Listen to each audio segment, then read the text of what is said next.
संध्या का समय, हवा में अजीब सी नमी है। सूरज की आखिरी किरणें पेड़ों के झुरमुट से छनकर जमीन पर गिर रही थीं। पक्षी शोर कर रहे थे।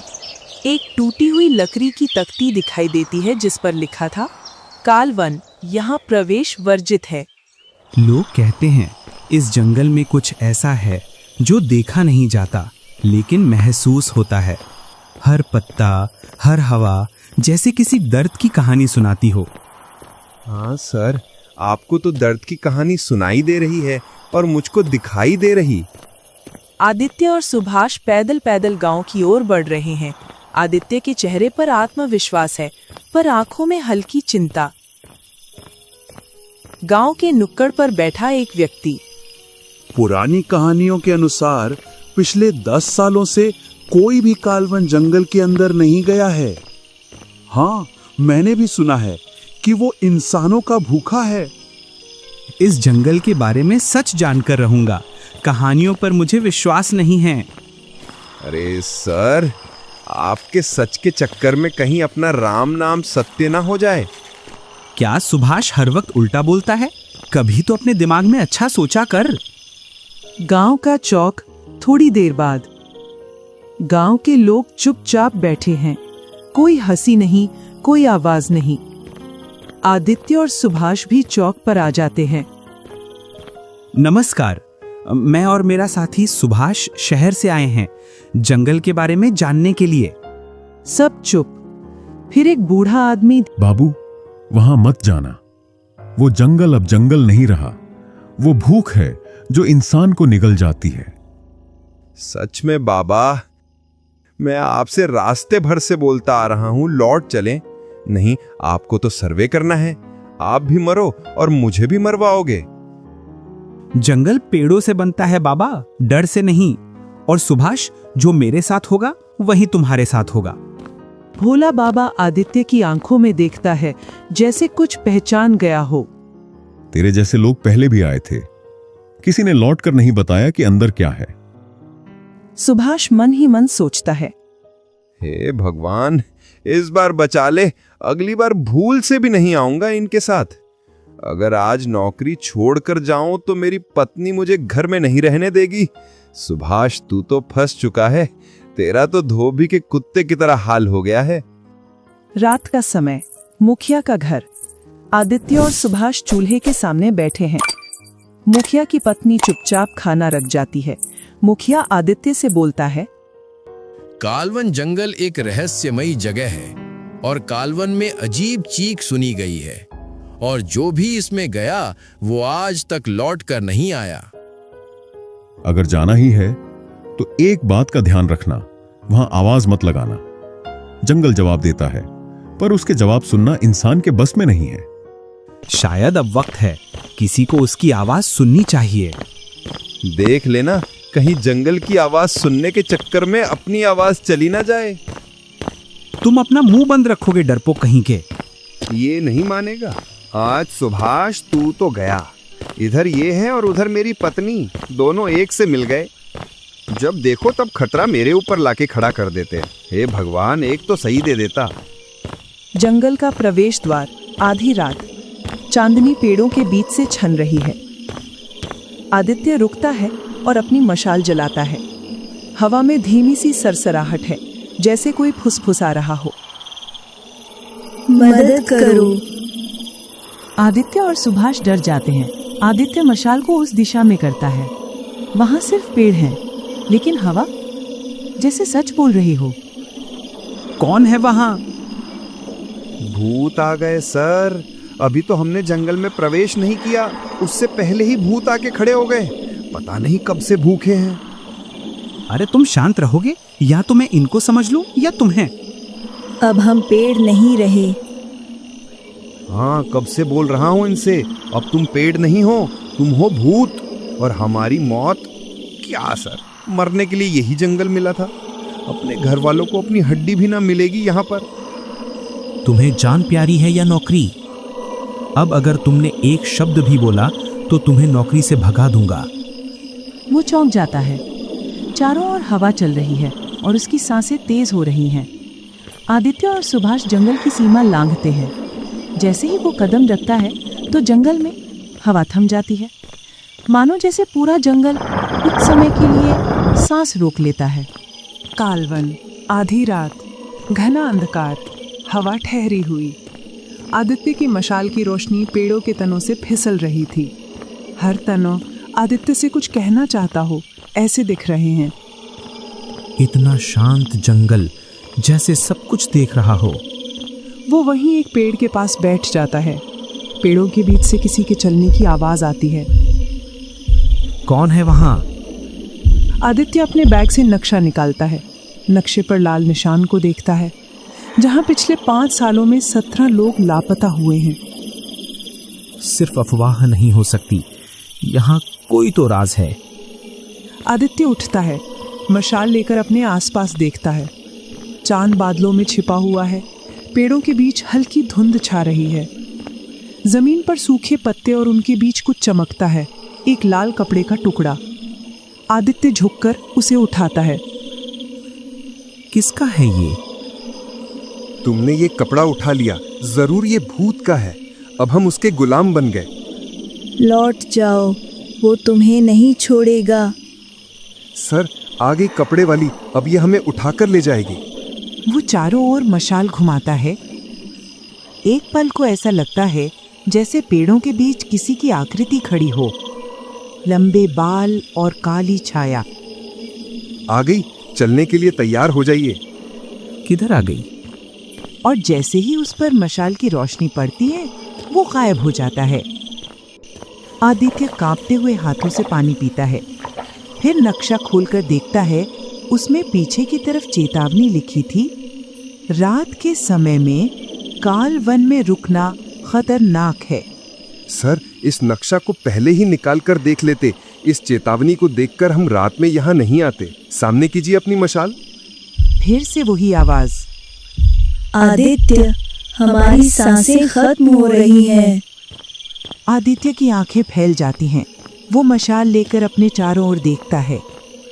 वाह सर, ये जंगल तो आपको जानता है, ये आपका नाम ले रहा है। हाँ, ये मेरी बीवी है, इसलिए मेरा नाम ले रही है। पहले से डरा हुआ हूँ, तू और डरा दे मुझे। जैसे जैसे आगे बढ़ता जाता है, आवाज उतनी ही साफ होती जाती है। काट दिया, सब काट दिया, अब हमें कौन सुनेगा? आदित्य रुकता है। सामने एक पुराना बरगद का कटा हुआ तना, लेकिन उसमें से हल्की रोशनी चमक रही थी।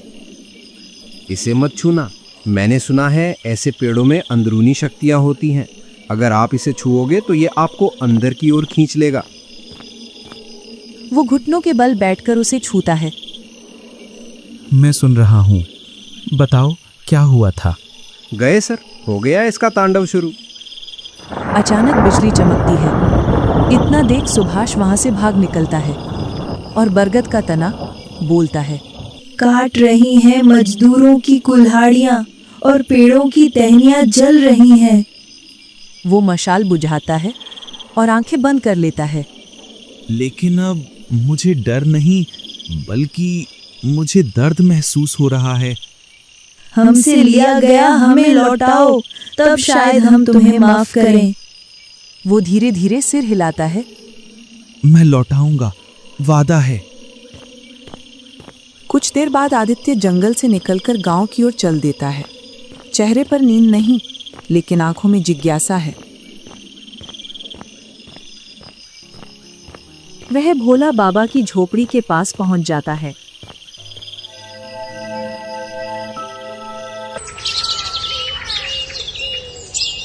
कालवन जंगल का किनारा, सुबह का धुंधला उजाला, सूरज की किरणें अभी मुश्किल से धरती को छू रही हैं।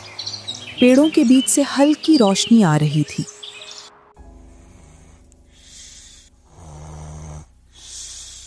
आदित्य की आंखें खुलती हैं। पिछली रात की घटनाएं अब भी उसके दिमाग में गूंज रही थीं। वह अपनी चारों ओर देखता है। हवा में एक अजीब सी खामोशी थी। बाबा, मुझे आपसे कुछ जानना है। कल रात मैंने कुछ सुना था, कोई बोल रहा था मुझसे जंगल में। सुना नहीं, महसूस किया तूने। वो जंगल है और वो तुझसे बात कर रहा था। क्या मतलब? पेड़ कैसे बोल सकते हैं? क्यों नहीं बोल सकते? हमारे पूर्वज उन्हें वृक्ष देव कहते थे। हर पेड़ में आत्मा होती है, किसी बच्चे की हंसी, किसी मां का आशीर्वाद। जब वो काटे जाते हैं तो वे आत्माएं भटकने लगती हैं। आज से 20 साल पहले ये जंगल कायना का घर था। वो बरगद के नीचे तपस्या करती थी। लोग यहां पूजा करने आते थे और पेड़ों की रक्षा का प्रण लेते थे। लेकिन एक दिन कुछ लालची उस पेड़ को काटने आए थे। कायना ने उस पेड़ को तो कटने नहीं दिया, लेकिन वह उन लालचियों की कुल्हाड़ी के नीचे आ गई, जिससे उसकी आत्मा उसी बरगद के पेड़ में रह गई। और उस दिन से यह जंगल कालवन बन गया। मतलब ये सब सच है? सच वही है जो तू सुन ले, बाकी सब इंसानों का बनाया शोर है। भोला बाबा अपनी पोटली में से एक पुराना नक्शा निकालते हैं। उस पर जंगल का चित्र बना था, बीच में बरगद का पेड़ बना था। यह वो जगह है जहां कायना की आत्मा बंधी है। उसे मुक्त करना हो तभी यह जंगल शांत होगा। लेकिन वहां पहुंचना आसान नहीं है। रास्ता सिर्फ वही देख सकता है जिसे जंगल बुलाए। शायद उसने मुझे बुलाया है बाबा। कल रात मैंने वही आवाज सुनी थी। भोला बाबा गंभीर होकर उसे देखते हैं। तो याद रख, अगर जंगल तुझे बुला रहा है तो वो तुझे परखेगा भी। तुझसे कुछ लेगा तभी कुछ लौट आएगा। जी बाबा। बाबा, कल मेरे साथ एक साथी था, उसको कहीं देखा आपने? हाँ बेटा, वो यही है। तुम्हारे डर की वजह से झोपड़ी के पीछे छिपा हुआ है। गद्दार कहीं का, जंगल में मुझे अकेला छोड़कर भाग आया। आज और अभी मुझे पत्र लिखकर दे कि मैं नौकरी छोड़ रहा हूं। अरे सर, ऐसा मत करना। मेरे 2 छोटे छोटे बच्चे हैं, उनका भरण पोषण कैसे होगा? आगे मैं तुम्हें छोड़कर नहीं भागूंगा। ध्यान रखना, अगर तूने आज रात गद्दारी की ना तो बिना पूछे और बिना पत्र के तुझे नौकरी से निकाल दूंगा। याद रखना, जब जंगल से आवाज आए तो जवाब देने से पहले खुद से पूछना, क्या तू जवाब देने को तैयार है? जी बाबा। फिर शाम को आदित्य और सुभाष जंगल की ओर चल देते हैं। आदित्य और सुभाष जंगल में पहली रात वाली जगह पर पहुंच जाते हैं। आदित्य और सुभाष बाबा के नक्शे के अनुसार जंगल में आगे बढ़ते हैं। इतना सन्नाटा, जैसे कोई इंतजार कर रहा हो। हाँ सर, मुझे भी यही लग रहा है, हमारा कोई इंतजार कर रहा है। सर, एक बात पूछूं, बुरा ना मानो तो? हाँ पूछो। आप रात में ही क्यों जंगल आते हो, दिन में क्यों नहीं?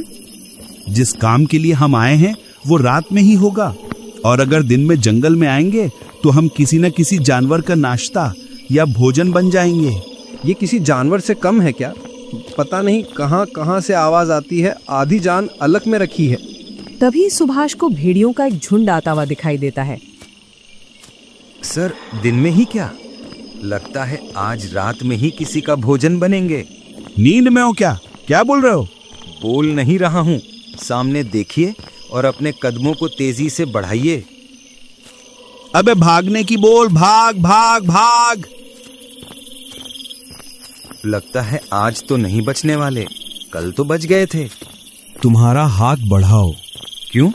कल की तरह कहीं तुम मुझे अकेला छोड़कर ना भाग जाओ, इसलिए मैं तुम्हारा हाथ कस कर पकड़ूंगा।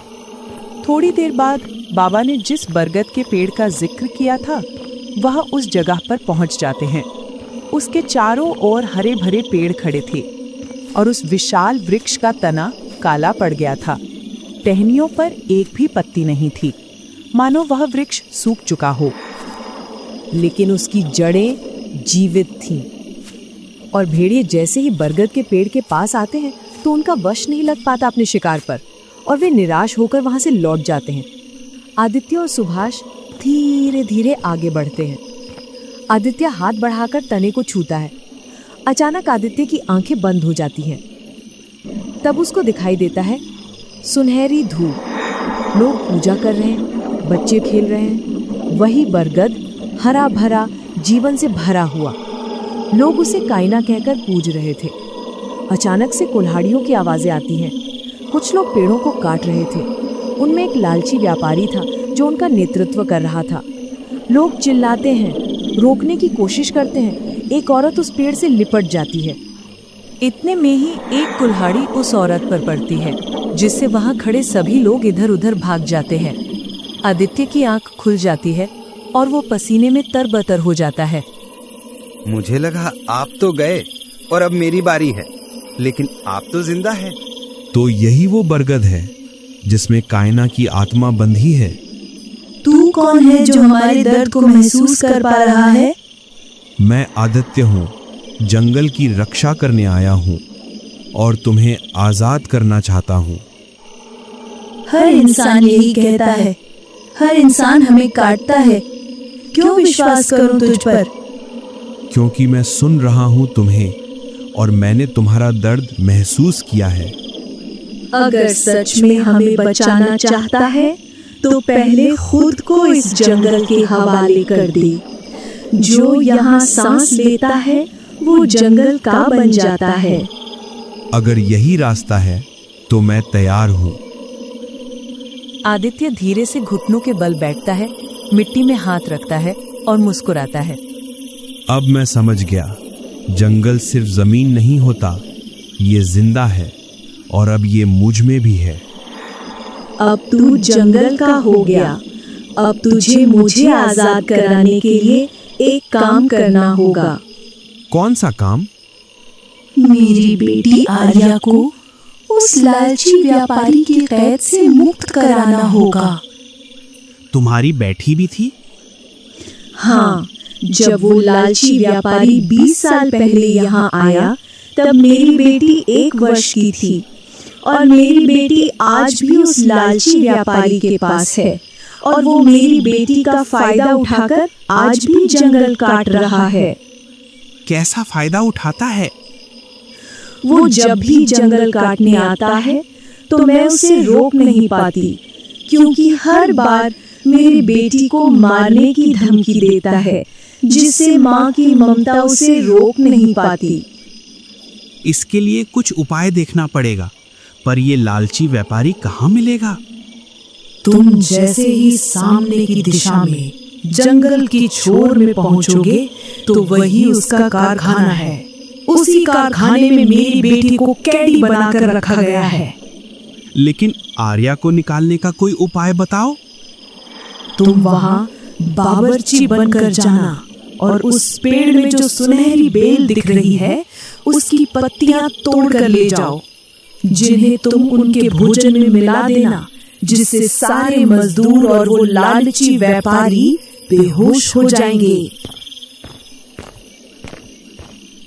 आदित्य बेल में से पत्तियां तोड़कर अपने बैग में रख लेता है और वो दोनों लकड़ियों के कारखाने की ओर चल देते हैं।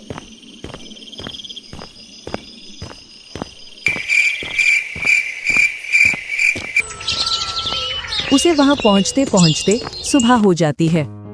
अरे भाई, तुम तो नए नए लग रहे हो। अभी आए हो क्या कारखाने में?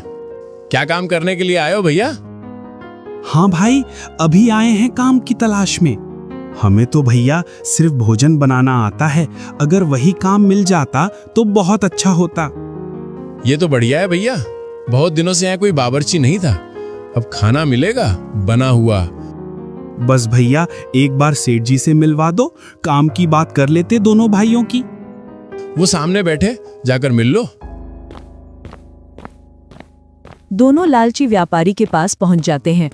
अरे भाई आओ, हमें तो बावर्ची की सख्त जरूरत है। बताओ क्या खर्चा पानी लोगे? बस सेठ जी, आप तो 2 समय का खाना दे देना और थोड़े बहुत कुछ पैसे दे देना। चलो ठीक है, तुम्हें तुम्हारे खाने के अनुसार पैसे मिलेंगे। आज शाम का खाना बनाकर सभी लोगों को खिलाओगे। अगर तुम्हारा बना हुआ भोजन अच्छा लगा तो हम तुम्हें रख लेंगे। अरे सेठ, बस अब आप मेरा कमाल देखिए, ऐसा खाना बनाकर खिलाएंगे कि आप 2 दिनों तक खाना नहीं मांगोगे। चलिए तो अपने काम में लग जाइए, हम भी देखते हैं आप कैसा भोजन बनाते हैं। आदित्य और सुभ्राश अपने काम में लग जाते हैं और सभी के लिए खाना बनाकर तैयार कर लेते हैं। वो उन पत्तियों का रस उस खाने में निचोड़ देता है। शाम का समय हो जाता है। सभी लोग खाने में व्यस्त हो जाते हैं। अरे भाई, तुम सही बोल रहे थे। तुमने बहुत ही स्वादिष्ट खाना बनाया है। चलो हो गया काम, अब 2 दिनों तक आराम करो जब तक हम अपना काम कर लेते हैं। तुम यहीं रुकना, देखते रहना कोई आ न जाए।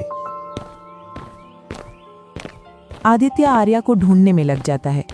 थोड़ी देर बाद आर्या आदित्य को एक बंद कमरे में नजर आती है। चलो मैं तुम्हें लेने आया हूं। कौन हो तुम और यहाँ क्यों आए हो? मैं तुम्हें इस व्यापारी की जेल से आजाद कराने आया हूं। नहीं, अगर मैं यहाँ से निकली तो वो मुझे और मेरी माँ को मार देगा। कोई तुम्हारा और तुम्हारी माँ का कुछ नहीं करेगा। मैंने सभी को नींद की दवा खाना में मिलाकर दे दी, जिससे सभी लोग 2 दिन बाद होश में आएंगे। मैं तुम पर कैसे विश्वास करूं कि तुम मेरी रक्षा करोगे? तुम्हारा नाम आर्या है और तुम्हारी माँ का नाम कायना है, जो जंगल में बरगद के पेड़ के पास तुम्हारा इंतजार कर रही है। इतना सुन आर्या आदित्य के साथ हो जाती है।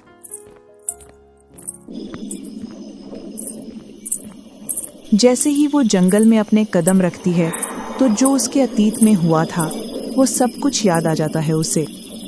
तुम्हें मालूम है, अब इस दुनिया में मेरा कोई नहीं है।